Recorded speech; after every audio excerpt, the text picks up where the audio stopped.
Hello student, परिश्रम school के इस वीडियो लेक्चर में आपका स्वागत है। अगले वीडियो में हम बात कर रहे थे महादेवी वर्मा का रेखाचित्र रानी के बारे में। अगले वीडियो में हमने देखा था कि महादेवी वर्मा का जन्म इंदौर में, महादेवी ही इंदौर में रहती थी। वह अंग्रेज बच्चों को गधे की सवारी करते देखकर उनको बहुत अचरज हुआ। उन्होंने सुना था कि गधे पर अपराधियों को बिठाया जाता है। तब उनके नौकरनामा ने उनकी शंका का समाधान किया। उसने कहा कि इन्हें विलायत में गधे पर बैठने का दंड देकर भारत भेजा गया है। महादेवी और घर के दूसरे बच्चों ने कहा कि घोड़े पर बैठने का अधिकार तो हमें भी है। वह अपने बाबूजी से एक पत्र के रूप में कहते हैं कि सब बच्चे घोड़े पर बैठते हैं, को यह अधिकार हमें क्यों नहीं है? हमें भी घोड़े का बैठने का अधिकार है, हम भी घोड़े पर बैठेंगे। पिताजी ने पूछा कि क्या एक सफ़ेद टट्टू पर बैठोगे? महादेवी ने कहा कि सफ़ेद टट्टू तो गधा होता है, उस पर तो दंड देने वाले व्यक्ति ही बैठते हैं। बच्चों की मांग पर रानी नामक एक घोड़ी आ गई। उसके लिए छुटना की जब उसने जीत की तो उसके आंगन में बरामदे में एक घोड़ी बांधी गई। उसके लिए छुटन नामक साइंस रखा गया। घोड़ी के एक खाने की घोड़ी का पूरा नाम क्या था? तो कि ताज रानी था। उसकी देखरेख जो उसके करता था खाने पीने की, उसे साइंस कहा गया था। वो घोड़ी का नाम ताज रानी था। पहले तो ताज रानी को देखकर बच्चे को कुछ अधिक अच्छा नहीं लगा, किंतु फिर रानी के प्रति उनकी सहानुभूति हो गई। रानी बहुत सुंदर घोड़ी थी। उसके चमकदार चॉकलेटी रंग की दृष्टि पड़ते ही बनती थी। उसका चॉकलेटी रंग, झुलता अयान, पारदर्शी जैसी आंखें, उजले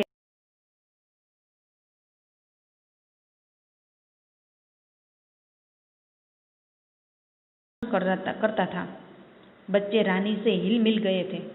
पहले तो वह रानी से मित्रता न हो गई, 4-5 दिन उसे रूठ गए थे और अप्रसन्न भी थी, और बाद में उसके साथ ऐसी मित्रता हो गई कि उसके शरीर पर खेलते थे, लिपटते थे, झूलते थे, उसके अयाल में फूल खोजते थे। रानी उसकी मित्र बन गई थी। वह पैर पटकार कर या हिना कर बच्चों को अपने पास बुलाने लगी। जिन आदि खरीदकर घोड़ी पर सवारी करने का इंतजार किया गया, किंतु बच्चे तो मनमानी करना चाहते थे। मनमानी के किए बिना उन्हें संतोष नहीं था कि एक दिन वह उसके साथ मनमानी, जो उसकी इच्छा थी, वही करना चाहते थे। एक दिन रानी की नंगी पेट पर महादेवी बैठी। वह रानी का अयान पकड़े थी। रानी इस तरह सवारी करने वालों को वो दुबली चाल से इधर उधर घुमाकर संतुष्ट कर देती थी, क्योंकि वह नंगी पीठ पर बैठने वाले बच्चों की कमजोरी को जानती थी। महादेवी रानी की पीठ पर ही थी कि उनकी भाई ने हाथ की एक पतली बैठी थी, तब उसकी पतली संटी उसके पैरों में मार दी। बस फिर क्या था? रानी भड़क गई और तेजी से भागने लगी। कुछ देर तक महादेवी ने खुद को संभाला। यहाँ तक हमने देखा था। अब हम देखेंगे आगे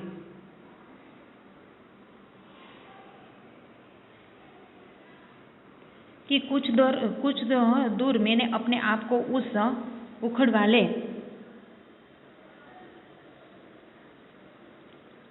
बैठने वालों की कुछ दूर मैंने अपने आप को उस उड़न खटोले पर संभाला। उड़न खटोला यानी कि उत्तर भारत और पाकिस्तान में पहले के जमाने में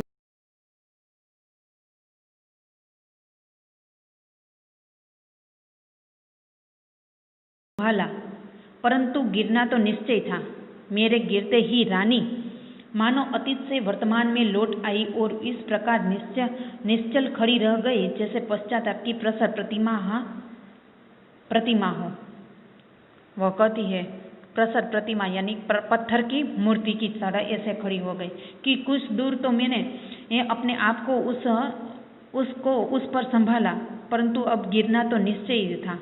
मेरे गिरते ही रानी मानो अतीत से वर्तमान, जो अतीत में चली गई थी, भविष्य में चली गई थी, वो वर्तमान में वापस लौट आई और इसका इस प्रकार निश्चय, और वह इस प्रकार खड़ी हो गई मानो पत्थर की मूर्ति हो।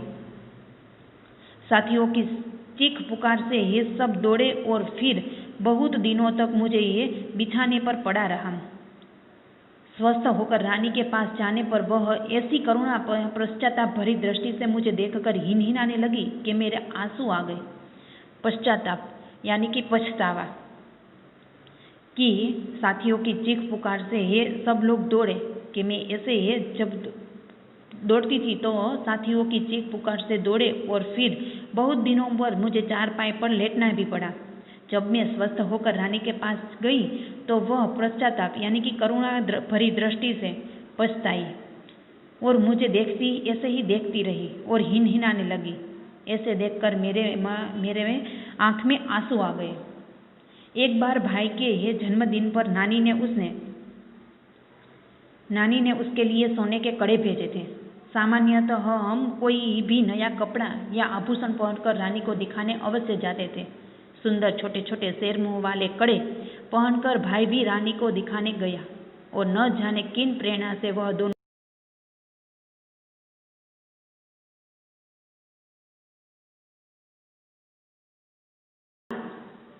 कहता है कि एक बार भाई के जन्मदिन पर हमारी नानी ने उसके लिए सोने के कड़े भेजे थे। सामान्यतः हम कोई भी वस्तु या कोई भी नया कपड़ा आभूषण पहनकर सबसे पहले हम रानी को दिखाने अवश्य जाते थे। भाई ने ये सुंदर छोटे छोटे शेर मुंह वाले कड़े, जो शेर से मुंह से सोने के कड़े थे, शेर के मुंह वाला, वो कड़े रानी को दिखाने गए और इनसे प्रेरणा दिखाने गए और उनके कानों से उसके कानों में उतारकर रानी के खड़े सतर्क में उसे कानों में वलय की तरह उसे कंकण यानी कि छल्ला की तरह उसको पहना दिया उसके कानों में।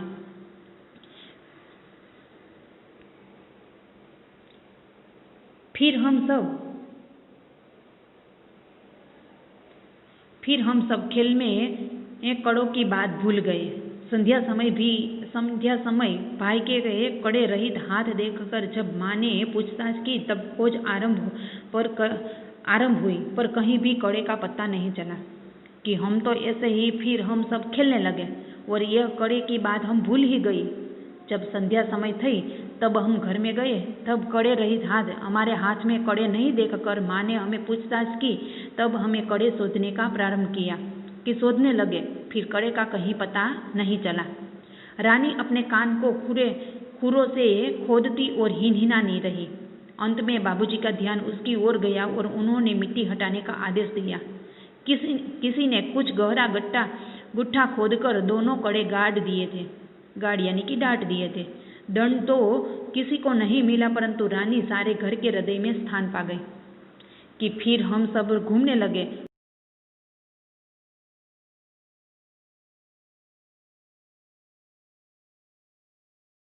कि हमने कहाँ रख दिए हैं। रानी ने अपने कान को खुरते हुए कान से मिट्टी खोदने लगी। अंत में बाबूजी का ध्यान उसकी ओर गया और उसने वह मिट्टी का गड्ढा खोदने के लिए वहां से मिट्टी हटाने के लिए आदेश दिया। किसी ने उसके मिट्टी में उस कड़े को छुपा दिए थे। दंड तो किसी को नहीं मिला, परंतु रानी सारे घर के हृदय में, सारे घर के घर वालों के हृदय में स्थान पा गई। एक घटना अपनी विचित्रता में स्मरणीय थी। स्मरणीय यानी कि याद। यह घटना मुझे याद है। एक सवेरे उठने पर हमने रानी के पास एक छोटे से घोड़े के बच्चे को देखा। यह कहाँ था कहकर हमने रामा से इतना थका दिया कि उसके निरुपाय घोषणा की कि वह नया जीव रानी के पेट में दाना चारा खाकर सो रहा था। भाई ने उत्साह से पूछा, और भी है? और रामा ने स्वीकृति से सिर हिलाया। कि एक दिन ऐसी घटना हमें याद है कि एक सवेरे उठने पर हम रानी के पास गए तो एक छोटे से घोड़े, आप देख सकते हैं चित्र में, कि एक छोटे से घोड़े के बच्चे को देखा। यह हमने रामा यानी कि उसके नौकर से पूछा कि यह कहाँ था। यह कहकर हमें रामा का इतना थका दिया कि उसने हमें बताया कि यह छोटा सा जीव रानी के पेट में दाना चारा खाकर सो रहा था। भाई ने उसे पूछा कि और भी है? और रामा ने उसके स्वीकृति यानी कि सिर हिलाकर कहा। अब तो हम विस्मित भी हुए। विस्मित यानी कि चकित। अब तो हम चकित भी हुए और क्रोधित भी हुए। ये छोटे जीव कोई काम धाम तो नहीं करते और हमको पीठ पर बैठकर दौड़ने वाली रानी का दाना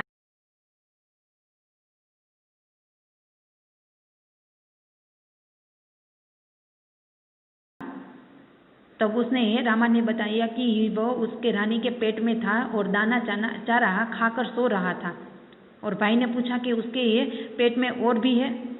तो रामा ने उसका सर हिलाकर स्वीकृति दिया। तब हम तो चकित हुए और क्रोधित भी हुए कि ये छोटे जीव तो कोई छोटे मोटे काम तो नहीं करते और हमके पीठ पर बैठकर दौड़ने वाली हमको जिस पीठ पर बैठते हैं, रानी के पीठ पर बैठते हैं, वो रानी का दाना चारा खाकर स्वयं खाकर उसके पेट में सो रहे थे। भाई ने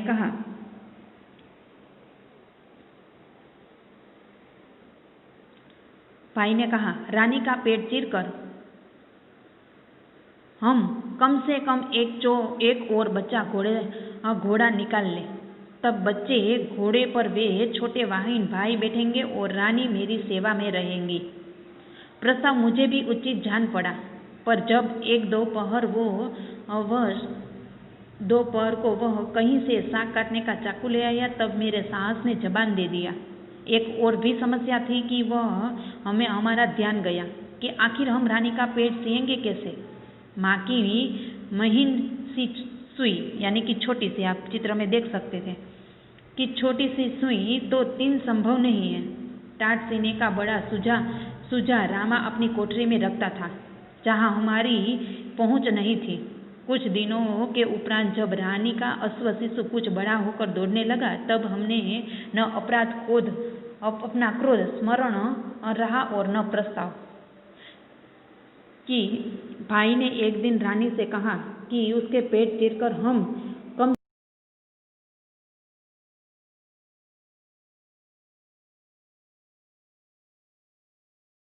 और रानी उनकी सेवा में रहेंगी। कि उसका जो छोटा है, हम एक और बच्चा निकाल लेते हैं ताकि हम रानी पर न बैठे और रानी उसकी सेवा में रहे और उसके बच्चों पर हम सवारी कर सकें। प्रस्ताव में उचित जान पड़ा। एक दिन उसके भाई दोपहर में साग काटने का चाकू ले आया, आप देख सकते हैं चित्र में कि चाकू ले आया। तब मेरे मन में एक विचार आया कि एक और भी समस्या है कि समस्या की ओर उसका ध्यान गया। क्या कि हम उसका पेट तो चीरेंगे, फिर वापस सिएंगे कैसे? तब उसने कहा कि माँ की जो महीन की सुई होती है उसे तो सीना संभव नहीं है, ये तो छोटी सी सुई है। तब वो रामा के पास टाट सीने का बड़ा सुई है, उसे अपनी कोठरी में रखता है, जहाँ हमारी पहुँच नहीं थी कि वहाँ तो हम नहीं जा सकते। जो रामा अपनी टोकरी में बड़ी सुई रखते हैं और ऐसे ही कुछ दिन बीत जाते हैं और जो रानी का अश्व, यानी कि जो छोटा बच्चा है, वो बड़ा हो जाता है और दौड़ने लगता है।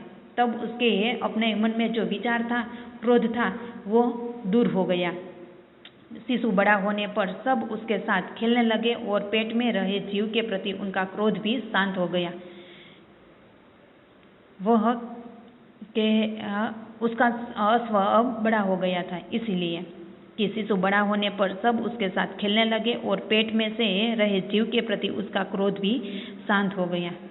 तो इस रेखा चित्र से द्वारा हमें यह सीख मिलती है कि हमें पशु पक्षियों से प्रति प्रेम और दया भाव रखनी चाहिए और उसे आत्मीयता से हमारा रिश्ता जोड़ना चाहिए। Thank you.